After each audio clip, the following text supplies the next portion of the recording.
Mike Sears here. For all my Christian friends, have I got a challenge for you? I call it the 3-minute How I Met the Lord Jesus challenge.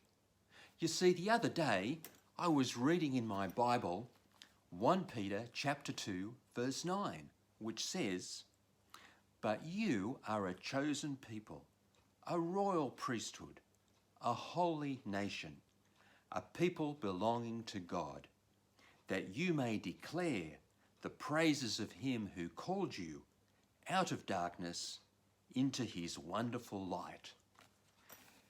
You see, as Christians, one of our roles is to declare to people how the wonderful Lord Jesus took us from darkness into his wonderful light. Well, in this pandemic, there aren't many opportunities to do much declaring. Well, unless it's to the people that you live with. But can I challenge you to tell your story of how you became a Christian in a short 3-minute video? Then sit at your computer.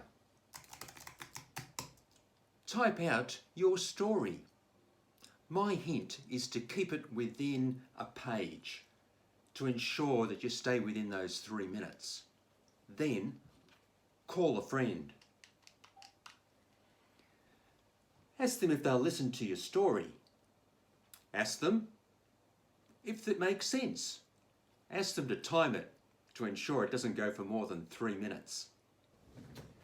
Then congratulations! You've just shared your story of faith with somebody. Make adjustments according to the feedback you got.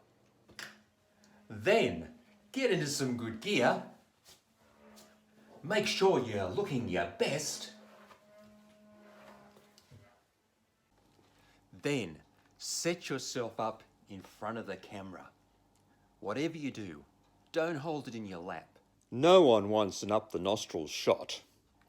No, put yourself in front of that camera and share your story of how you came to know the Lord Jesus and the difference he made in your life. Then upload your 3-minute video and send me the link, because I want to hear your story, and then pass the challenge on to others. And by doing this, we can declare the praises of the Lord Jesus, who brought us from darkness into his wonderful light. Go on, do it. You know you want to. Take the challenge. Don't wimp out. You know that he wants you to. Don't disappoint. What? Where's my one? Well, this is the one that I prepared. I became a Christian a long time ago when I was a teenager. My mates were really important to me, and I tried to ensure that I fitted in. I wanted the guys to say, "There's Mike, what a guy." I wanted the girls to say, "There's Mike, what a guy." I fell out with my mates though over a visit to the shopping centre, Roselands. The plan was that we would walk into the jean shop, try on some new jeans, then put our old jeans over the top and walk out, scoring a new pair of jeans. I wasn't prepared to do that.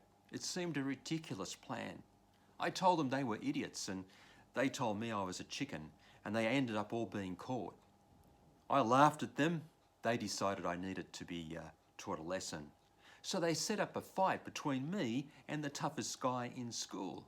I thought they were just bluffing, so I turned up behind the manual arts block where the fights took place, and found that they weren't. I lost the fight, and I rethought my priorities. On the Christmas holidays, I went with my family and friends on a water skiing holiday. I didn't know much. I thought we had to look for a lake with a slope. Before I left, I was with my mother in a Bible bookshop, and she told me to buy a book, to read on the holidays. I found a book that didn't look religious. It had a picture of a man's neck with a knife held to it. Looked exciting. As it turned out, it was about a guy that, unlike me, wouldn't have thought twice about pinching jeans from Roselands. The story was of a guy called Nicky Cruz, a leader of one of the street gangs of youths in America in the 50s. Interesting, he, like me, would do anything for his friends, but then he was introduced to Jesus, someone who, unlike his friends, would love him unconditionally, would love him for who he really was, not who he pretended to be. Nicky chose to follow Jesus, and on that holiday, I made the same decision. I have followed Jesus for now 40 years, and I've seen people basing their lives and their happiness on their mates or their careers or their families, their business, their latest overseas trip, but failing to find what I found that night.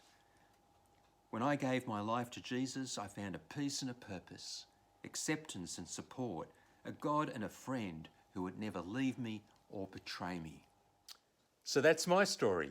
So now, tell me yours.